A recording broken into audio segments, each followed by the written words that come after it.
Bro KCR గారు అయితే నిన్న చూసుకుంటే చాలా రోజుల తర్వాత మీటింగ్ అయితే రావడం జరిగింది, భారీ సంఖ్యలో జనం కూడా వచ్చారు. అయితే ఈ తరుణంలో కొంతమంది మంత్రులు అయితే ఆయన ఇంట్లో సోదాలు చేయండి, వేల కోట్ల ఆస్తులు దొరుకుతాయని కూడా మాట్లాడుతున్నారు.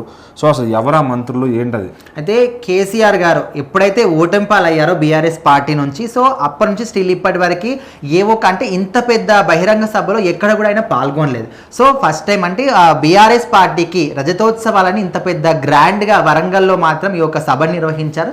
సో ఈ సభ అనేది చాలా సక్సెస్ఫుల్గా కంప్లీట్ అయిపోయింది. సో ఈ సక్సెస్ఫుల్ అయిపోయిన తర్వాత ఇప్పుడున్నటువంటి కాంగ్రెస్ పార్టీ కొంతమంది మంత్రులు దీనికి అంటే ఈయనకు ఆపోజిట్గా ఆయన ఏదైతే సభలో మాట్లాడాడో ఆ మాటలన్నింటిని ఉద్దేశించి ఈయనకి నెగిటివ్గా మాట్లాడడం స్టార్ట్ చేశారు. ఎట్లా అంటే ముఖ్యంగా మనకు మంత్రి జూపల్లి కృష్ణారావు. సో ఈయన ఏ విధంగా చెప్తున్నాడంటే, మీరు ఎప్పుడు కూడా ఇతర పార్టీల మీద ఖచ్చితంగా ఓకే, ప్రతిపక్షంలో ఉన్నప్పుడు ఇతర ఎవరైతే అధికార పార్టీ మీద మాట్లాడడం అది సర్వసాధారణం. కాకపోతే మీరు మరీ మితిమీరిపోయి మాట్లాడుతున్నారో, మీ ఇంట్లో గనక ఏదైతే కల్వకుంట్ల చంద్రశేఖరరావు అంటే కేసీఆర్ గారి ఇంట్లో ఐటీ సోదాలు జరిపిస్తే కొన్ని వేల కోట్ల ఆస్తులు ఖచ్చితంగా దొరుకుతాయి, ఇది ఖాయం రాసి పెట్టుకుని అనే విధంగా ఆయన మాట్లాడడం. అదేవిధంగా పొన్నం ప్రభాకర్ రెడ్డి కూడా మాట్లాడడం, మీరు కాంగ్రెస్ పార్టీని మితిమీరి మాట్లాడుతున్నారో, ఎట్లా అంటే మీకు ఏదైతే మీరు సభ నిర్వహించారో అక్కడికి జనం రాలేదని చెప్పేసి ఆ కోపాన్ని పోలీసుల మీద ఇప్పుడున్నటువంటి కాంగ్రెస్ ప్రభుత్వం మీద రుద్దుతున్నారు.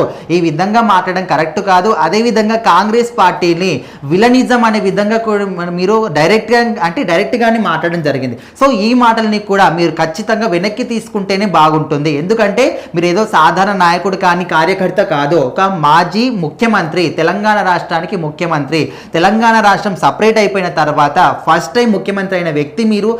తెలంగాణ ప్రజలందరికీ కూడా మీ మీద ఒక మంచి నమ్మకం ఉంది, ఎందుకంటే తెలంగాణ రాష్ట్రాన్ని సాధించుకొచ్చాడు మా కేసీఆర్ సార్ అని ఇప్పటికీ చాలా మంది కూడా కేసీఆర్ సారే కావాలని ఇంత అభిమానిస్తున్నప్పుడు మీరు ఈ విధంగా మీకున్న గౌరవాన్ని కోల్పోవద్దు అని కూడా కొంతమంది అంటున్నారు. సో మొత్తానికైతే నిన్న జరిగినటువంటి రజతోత్సవాలు వరంగల్లో బీఆర్ఎస్ పార్టీకి సంబంధించి చాలా గ్రాండ్గా సక్సెస్ఫుల్ కావడం జరిగింది. కొన్ని అంటే వేల లక్షల మంది కూడా అక్కడికి రావడం జరిగింది.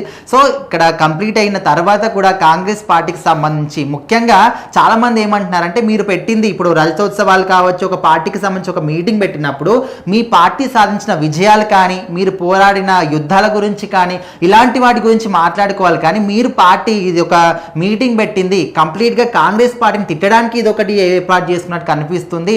సో ఈ విధంగా మాట్లాడడం కరెక్ట్ కాదు. ఏదైనా మీరు చూసుకోవాలనుకుంటే నెక్స్ట్ రాబోయే ఎలక్షన్స్లో చూసుకోవాలి, కానీ ఈ విధంగా మాట్లాడడం కరెక్ట్ కాదని కూడా అంటున్నారు. సో మొత్తానికి కేసీఆర్ గారు మాట్లాడింది కరెక్ట్ అనుకుంటున్నారా, రాంగ్ అనుకుంటున్నారా? మీ అభిప్రాయం ఏంటో కూడా ఖచ్చితంగా కామెంట్ చేయండి.